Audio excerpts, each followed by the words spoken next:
In the decades or centuries they've existed, schools have had a long time to accumulate stories, some of them of a spooky kind.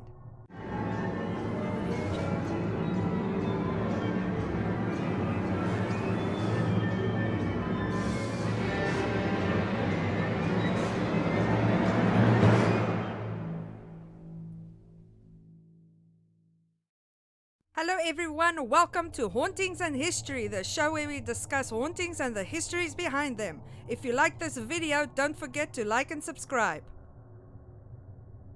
Muir College, Etenach. Muir College is without a doubt one of the oldest public schools in South Africa, if not the oldest. The school can trace its roots all the way back to 1822, when a Scottish man named James Rose Innes founded Etenach's first free government school. The school started with a modest 60 pupils, but by 1929, the total of the pupils reached over 167. In 1875, the school moved to a new premises on the corner of Cannon Street and Park Avenue, and in 1892, the school was officially named Muir Academy in honor of the Superintendent General of Education in the Cape, Sir Thomas Muir.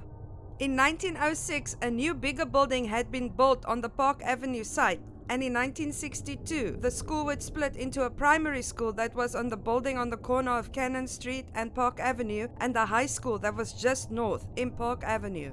In 1987, the high school moved to a more spacious school in Vane's Estate, with the primary school still operating on the Park Avenue site, but it would ultimately reunite with the high school in Vane's in 1994. The Park Avenue site remained the property of Muir College for some time after that, before it was taken over by the East Cape Midlands College in 2003.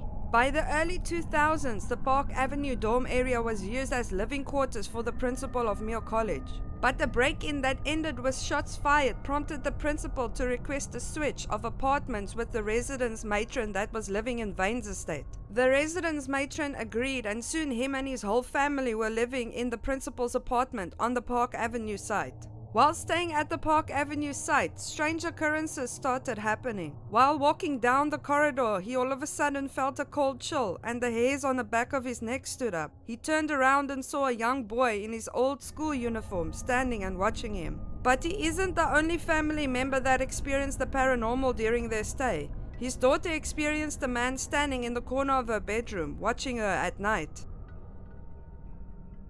St. Elmos College, Umzumbi. Popularly known as a ghost hunter's dream, St. Elmos College used to be a retreat for nuns as well as a remedial school for students with learning disabilities. The convent was erected between 1918 and 1939, but ultimately closed in 1994 due to lack of government funding. From 1994 till this day, it lays abandoned and many attempts at selling the building has failed, despite the fact that it's just a couple of 100 meters from its own 400-meter stretch of blue flag coastline. Although in a dilapidated state, many explorers and amateur ghost hunters test their nerves by exploring this abandoned building. It has been reported that this convent is possessed by the spirits of former priests, nuns, and children who refuse to leave. Witnesses have claimed that they experience heavy breathing and cold spots, objects falling, and unexplained footsteps. From the research that I've gathered regarding this building, one thing gets said over and over: do not venture into this building alone. The Old Convent, Kronstadt. The Kronstadt Convent was established in the early 1900s when a group of nuns sought to open a Catholic school for African children. After being denied permission to open the convent, the nuns learned Sotho and went into the rural areas to teach the students. Not long after, they received help from St. Mary of Angels to open the school, which was aimed at providing education for the less financially able children of Kronstadt.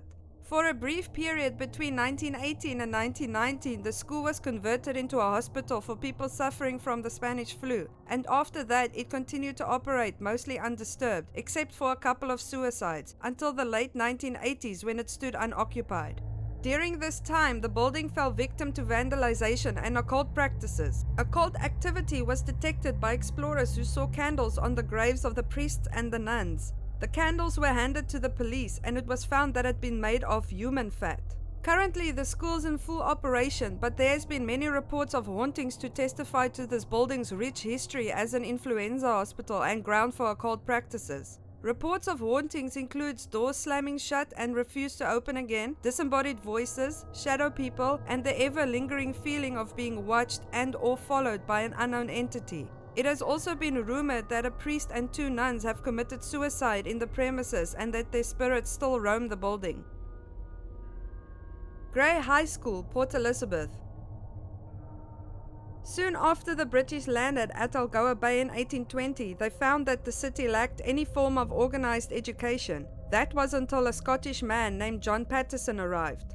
Mr. Patterson wrote to the governor of the Cape Colony, Sir George Grey, and asked permission to establish a school for the new flourishing British colony. Sir George Grey made land available for endowment and set up a board of inquiry in 1855. The school was established the next year in 1856. With a rich history spanning more than a century, it's no wonder that Grey High is well known for its paranormal occurrences. Accounts of the school's past rectors that wander the corridors at night and past matrons that haunt the boarding house are frequent and numerous. That's all the stories I have for you today. If you have enjoyed them, don't forget to like and subscribe. If you have any personal encounters, please feel free to share your stories in the comment section. Until next time, see you!